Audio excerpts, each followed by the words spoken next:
called as the NABFID bill.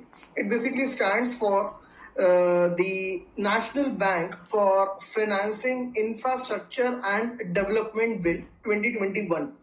Basically, the idea behind this particular bill is to come up with a dedicated financial institution which was announced in the Union Budget of 2021. So government already said in the budget that we would be coming up with a dedicated financial institution so as to finance the infrastructure. If you have attended my previous sessions of current affairs, then you would have realized that we have often emphasized upon the infrastructure financing, that how the infrastructure should be financed.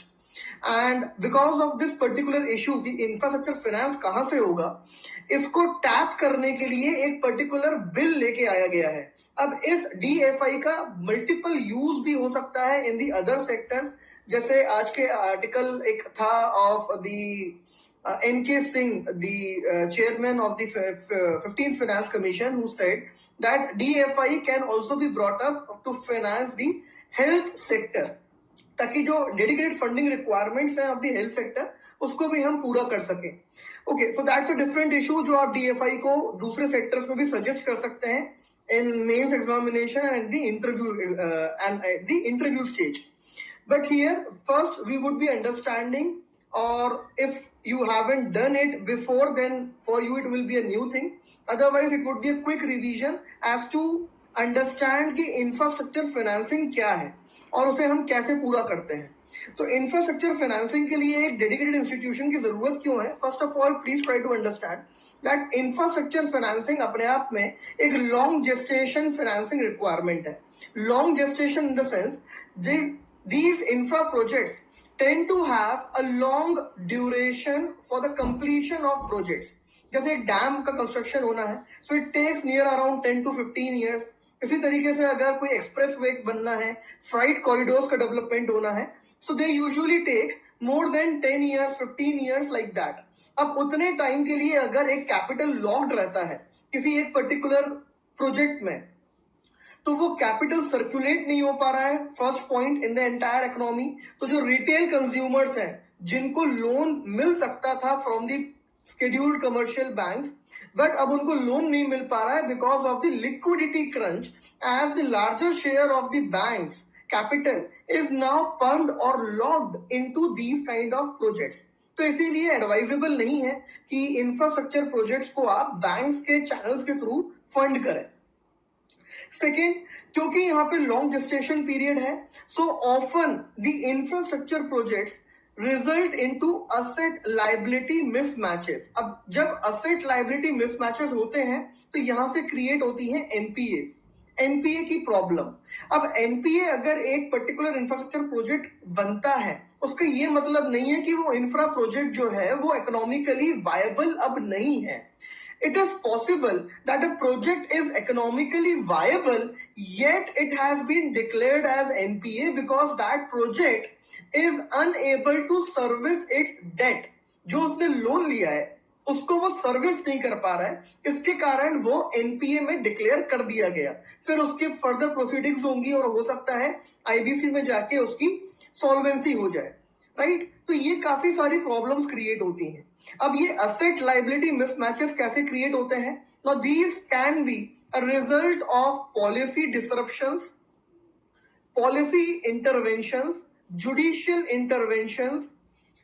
These can be because of the civil society and NGO related protest with respect to certain projects जो environment को violet करते हैं, environmental norms को violet करते हैं, degrade करते हैं and so on. तो कोई भी प्रोटेस्ट आ सकता है और जो एक इंफ्रा प्रोजेक्ट है वो स्टक हो जाएगा. तो उसमें जो लगा हुआ पैसा है वो भी स्टक हो गया. फिर आप उसमें एनपीए क्रिएट कर दोगे और फिर उसको आप फर्दर जाके इंसॉल्वेंट या सॉल्वेंसी के थ्रू, आईबीसी कोड के थ्रू आप उसको लिक्विडेट कर दोगे. So this is how the infra projects are not very much advised to be financed from the conventional sources of financing.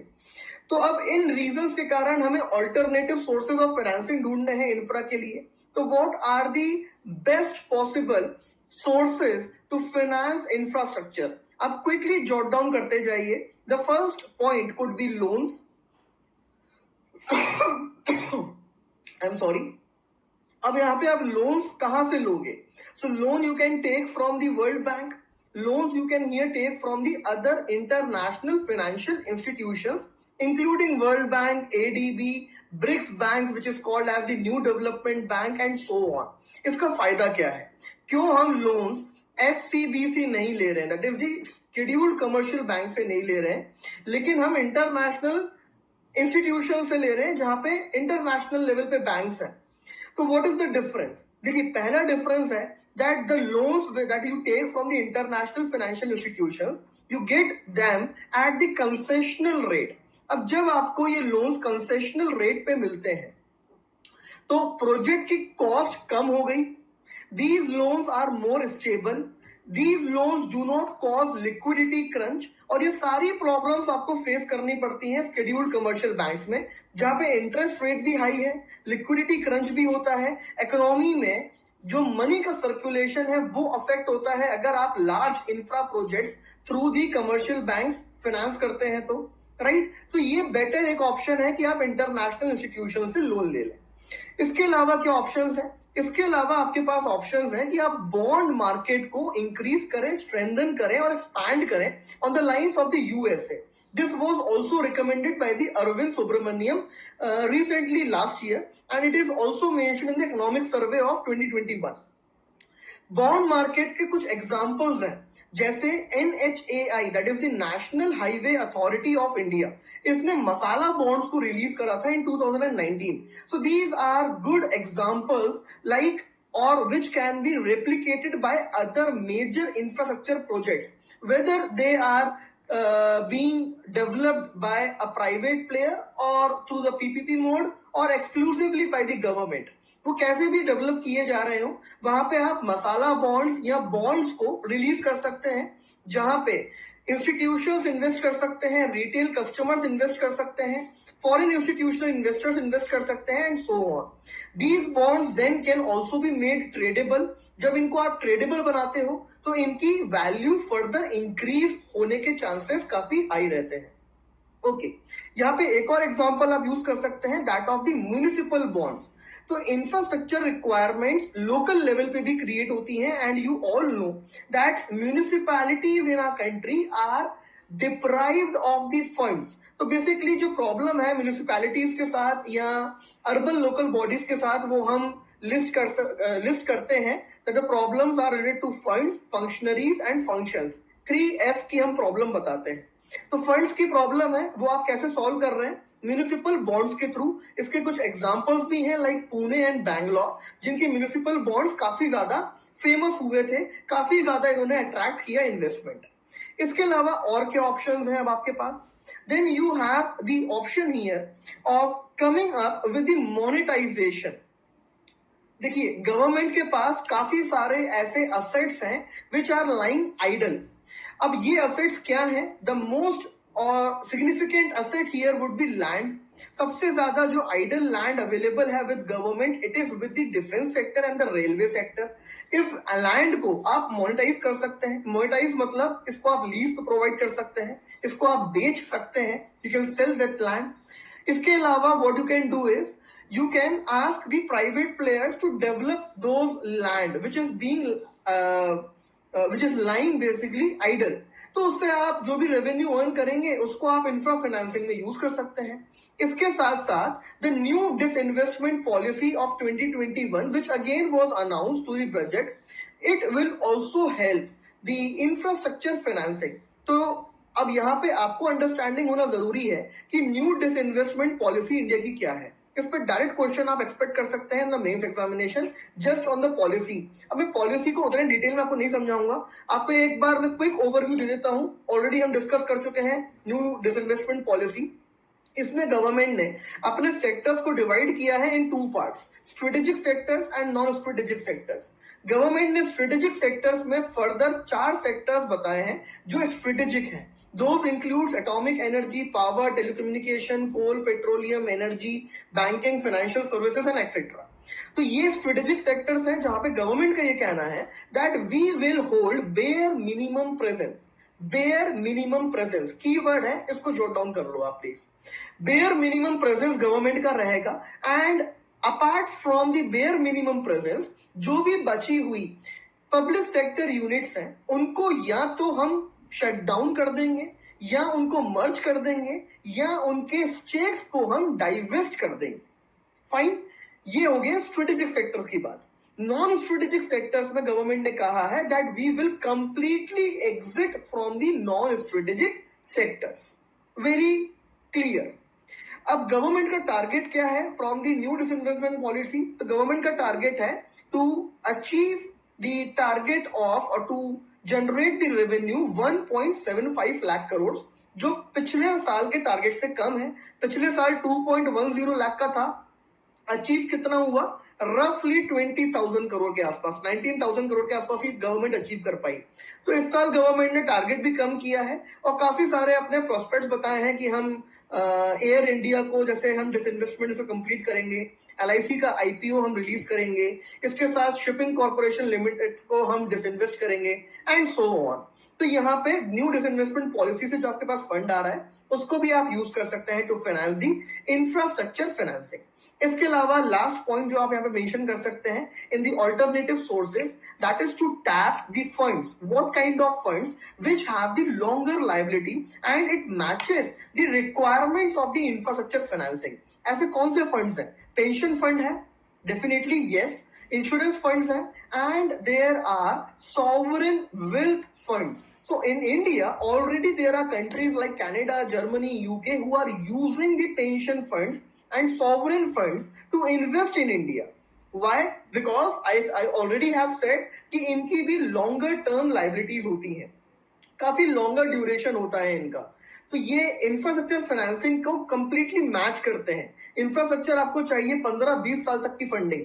ये फंड्स जो होते हैं इनकी भी जो एक लाइफ साइकिल होती है that is around 20 years, 30 years, even up to 40-50 years। तो आप कंप्लीटली ये फंड्स का इस्तेमाल कर सकते हैं। So what government has done here, government has created NIIF, that stands for national infrastructure investment, national infrastructure investment fund, जहां पे गवर्नमेंट टैप करने की कोशिश कर रही है बाकी कंट्रीज के पेंशन फंड्स को और सॉवरेन वेल्थ फंड्स को। Then government has also created the national infrastructure pipeline. ये जो infrastructure pipeline है ये हमें clearly बताता है that what are the requirements of India's infrastructure in the next 5 years. That is from 2020 to 2025. इन 5 सालों में इंडिया को infrastructure financing की कितनी जरूरत है? So the amount is 102 lakh crore rupees. इतना पैसा हमको चाहिए to finance the infrastructure requirements of India in this 5 years of time period. अब ये पैसा कहां से आएगा? तो NIP एक लाइव डैशबोर्ड ऑपरेट करता है जिसमें क्लियरली बताता है वो कौन से ऑनगोइंग प्रोजेक्ट्स हैं, कौन से अपकमिंग प्रोजेक्ट्स हैं, किनकी फाइनेंसिंग रिक्वायरमेंट कहां है, कितनी है। So looking at that it becomes very easy for an investor to invest in the projects. So this is the overall background of this particular bill. एक लास्ट यहाँ पे जो फाइनेंसिंग की रिक्वायरमेंट है जो आप फुलफिल कर सकते हैं that is through the DFI, that is dedicated financial institution. Because हमने पहले ही एक आइडिया को स्क्रैप कर दिया कि बैंक से हम फाइनेंसेस नहीं लेंगे टू फाइनेंस द इंफ्रास्ट्रक्चर, लेकिन क्या हम एक डेडिकेटेड इंस्टीट्यूशन क्रिएट कर सकते हैं जो सिर्फ इंफ्रा को ही फाइनेंस करेगा? Then answer is yes. It was previously created in 1948 as well.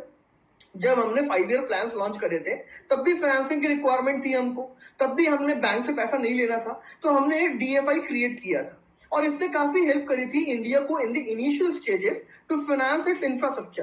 तो ये आइडिया आज दोबारा रिवाइव हुआ है because now the infrastructure requirement have completely changed in India because of various reasons, increased urbanisation, climate change and related requirements.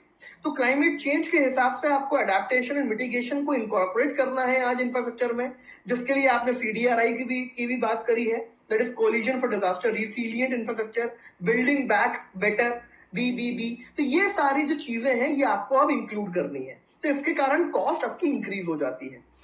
तो ये जो DFI है इसको गवर्नमेंट ने फाइनली अफेक्ट दिया है through this particular bill which is NABFID bill, national bank to finance infrastructure and development. इसके अब हम कुछ key provisions discuss कर लेते हैं. The first provision is that this bill creates a bank which is NABFID. First provision. Second, इस bank के क्या functions होंगे? So this bank will have two objectives. First, the objective would be financial and second objective would be developmental. तो financial objective में ये bank कैसे function करेगा? It will function to finance the infrastructure. And in the developmental objective how will it function? It will function to develop the bond market, the derivatives market, to attract the foreign investments, to manage the other investments required to finance the infrastructure. तो ये एक बहुत ही अच्छी चीज है जो DFI को पुराने DFI से थोड़ा अलग भी बनाती है. देखिए यहाँ पे सिर्फ फाइनेंसिंग की बात नहीं करी गई है, फाइनेंसेस को अरेंज करने की भी बात यहाँ पे गवर्नमेंट ने करी है कि ये बॉडी फाइनेंसेस अरेंज भी करेगी. अब आपको कुछ क्विक पॉइंट्स हैं जो लिख लीजिए जो आपके प्रीलिम्स में आपको हेल्प करेंगे. और क्योंकि प्रीलिम्स में डायरेक्ट आ सकता है कि given of the given following functions of DFI which are correct और व्हिच आर इनकरेक्ट. तो आपको पता होना चाहिए कि DFI के मेजर फंक्शंस क्या हैं. तो first function is to attract investment, second is to extend loan and advances, very common. Third is refinancing. तो ये एक इंपॉर्टेंट है कि DFI रीफाइनेंसिंग भी करेगी. दैट इज अगर किसी बैंक ने फाइनेंस करा है और बैंक के पास ही कैपिटल की शॉर्टेज है तो उस बैंक को रीफाइनेंस कर देगी. इसी तरीके से अगर प्रोजेक्ट में कोई फंड की शॉर्टेजेस क्रिएट होती हैं ड्यू टू डिलेज, कॉस्ट ओवररन्स, तो वहां पे वो प्रोजेक्ट को भी दोबारा रीफाइनेंस कर देगी. इसके अलावा it will organise foreign investment. ये आपका understanding with respect to DFI को फर्दर एक्सपैंड करता है कि इसका फंक्शन जो है वो फॉरेन इन्वेस्टमेंट को ऑर्गेनाइज करना भी है कि कैसे फॉरेन इन्वेस्टमेंट हम और अट्रैक्ट कर सकते हैं, जिसमें पेंशन फंड आएगा, इंश्योरेंस फंड आएगा, फॉरेन इंस्टीट्यूशनल इन्वेस्टर्स आएंगे, सॉवरेन वेल्थ फंड आएगा. ये सारी चीजें मैनेज करेगा. इसके अलावा it will also facilitate negotiations with the government authorities. देखिए मैंने आपको बताया कि पॉलिसी डिसरप्शंस, जुडिशियल इंटरप्शंस के कारण भी प्रोजेक्ट्स कई बार स्टकअप हो जाते हैं. इसके एग्जांपल्स क्या हैं? जैसे जुडिशियली के मैं एग्जांपल बताऊं तो कोल माइंस पे जुडिशरी ने बैन लगा दिया था, तो उसके कारण कोल सेक्टर में larger number of NPS create हो गए थे. पॉलिसी डिसरप्शंस की अगर मैं बात करूं तो डिमोनेटाइजेशन है, GST है, जिसके कारण MSME सेक्टर में NPS क्रिएट हुए, वहां पे प्रोजेक्ट्स स्टकअप हो गए. डिमोनेटाइजेशन के कारण रियल एस्टेट सेक्टर जो अगेन इंफ्रा का पार्ट है वो काफी हद तक डैमेज हुआ. It also got and the largest portion converted into the NPAs. तो इस तरीके के जो पॉलिसी डिसरप्शंस होते हैं, कोई ऑर्डर्स होते हैं, डिपार्टमेंटल ऑर्डर, जुडिशियल ऑर्डर, तो वो ना क्रिएट हो, और अगर क्रिएट हो रहे हैं, जनरेट हो रहे हैं, तो उनके कारण प्रोजेक्ट्स एडवर्सली अफेक्ट ना हो. ये काम है DFI का, because it will negotiate with these all stakeholders, right. Lastly यहाँ पे एक और बहुत अच्छा इंपॉर्टेंट प्रोविजन है इन द DFI जो आपको पता होना चाहिए from prelims and mains perspective. That is that all the officials of DFI have been provided a shield. That is no investigation can be done against the officials of DFI without the prior sanction of the central government. ये clause क्यों include किया गया? इसके लिए थोड़ा सा पीछे जाइए और समझिए कि जब इंडिया में NPS इंक्रीज हो रहे थे तो बैंक ऑफिशियल्स के ऊपर इन्वेस्टिगेशन काफी इंक्रीज करी गई, एग्रेसिवली परस्यू करी गई bye the law enforcement agencies, जिसके कारण बैंक ऑफिशियल्स के अंदर एक फियर आ गया that if we lend the money and the money turns into NPA, जिसको हमने फंड करा है वो प्रोजेक्ट अगर NPA में कन्वर्ट हो गया तो हो सकता है कि इन्वेस्टिगेशन हो और हमें अंदर कर दिया जाए, that is we can be put behind the bars, जिसके कारण लेंडिंग को रिड्यूस कर दिया बैंक्स ने to a significant extent and we faced the Indian economy faced the problem of liquidity crunch because of the fear of being invested by the law enforcement agencies. तो ये जो fear है ये DFI में भी हो सकता है. तो ये फियर DFI में अगर होता तो DFI का पर्पस ही डिफीट हो जाता. तो इसीलिए इन ऑफिशियल्स को सैंक्शंस प्रोवाइड किए गए हैं कि आप पे कोई भी इन्वेस्टिगेशन नहीं होगा until and unless a permission or a sanction has been given by the central government, ताकि ये fearlessly lending provide करें, infrastructure जो stuck है, जो further create होना है, उसको finances मिलते रहें, right? और एक लास्ट और मैं आपको यहाँ पे प्रोविजन बताता हूँ, important again from prelims and mains perspective, वो ये है कि इस बिल में ये मेंशन्ड है that in the times to come any person in India can open a DFI. कोई भी पर्सन इंडिया में आने वाले टाइम पे DFI ओपन कर सकता है by applying to the RBI. तो वो जो भी नोटिफिकेशन के थ्रू टर्म्स एंड कंडीशंस आएंगे लेटर ऑन, उनको हम तब स्टडी कर लेंगे. वैसे स्टडी करना हमारा बनता नहीं है because that would be too much technical. तो हमारे लिए बस यही इंपॉर्टेंट है जानना कि in India even a personal और इवन एन इंडिविजुअल और अ प्राइवेट और a corporate house in a times to come can open a DFI. तो DFI जितने ज्यादा ओपन होंगे, तो क्योंकि ये डेडिकेटेड इंस्टीट्यूशंस हैं to finance a particular sector, so it will help that particular sector to grow immensely. तो अभी इंफ्रा का है, NK सिंह ने सजेस्ट करा है कि आप इसको हेल्थ में भी क्रिएट करो, तो ये आप भी सजेस्ट कर सकते हैं एंड सो ऑन.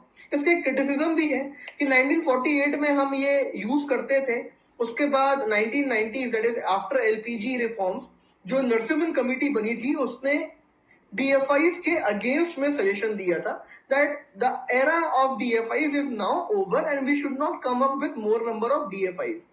लेकिन आप उसे काउंटर कर सकते हैं by again talking about the contemporary needs of infrastructure. आज की जो इंफ्रास्ट्रक्चर की रिक्वायरमेंट है इंडिया की, वो एक अलग मैग्नीट्यूड में है, एक अलग स्केल पे है, given the increasing urbanisation and climate change requirements.